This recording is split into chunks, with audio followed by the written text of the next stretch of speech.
నిజంగానే ప్యాంట్ చిరిగిపోయింది అనుకుంటున్నాడు. సిగ్గులేదురా నీకు? చిన్నప్పటి నుంచి మనతో కలిసి చదువుకున్న ఫ్రెండ్ అని కూడా చూడకుండా గణేష్ దగ్గర అబద్ధం చెప్పావు నేను బాధపడుతుంటే నువ్వేంట్రా నవ్వుతావు? తప్పేంట్రా? మనం బాగున్నామని చెప్పగానే వాడు ఎంత సంతోషపడ్డాడో చూసావు కదరా. రే, మనం కష్టపడుతున్న విషయం మాత్రం వాడికి ఎప్పటికీ తెలియకూడదురా. తెలిస్తే వాడు చాలా బాధపడతాడురా.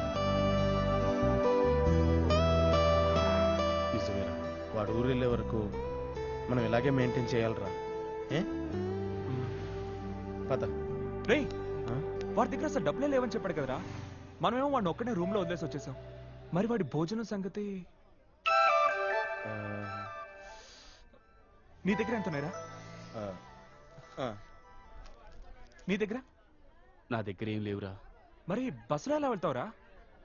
నేను నడిచే కాలేజీకి వెళ్తానురా. రే, ఎన్నిసార్లు చెప్పాలరా? డబ్బు లేకపోతే అడగొచ్చు కదా. కొంచెం వీడికి ఎప్పుడు మొహమాటమే. సరే మీరు వెళ్ళండి, నేను వెళ్ళి గణేష్కి డబ్బులు ఇచ్చి వెళ్తాను.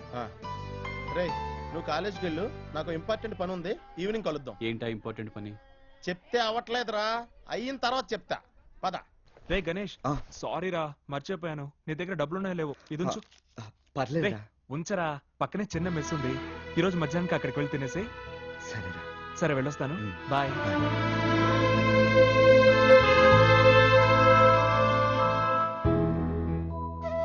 విఘ్నేశ్వర, దిక్కులేని నాకు నా ఫ్రెండ్స్ని చూపించి ధైర్యాన్ని ఇచ్చా.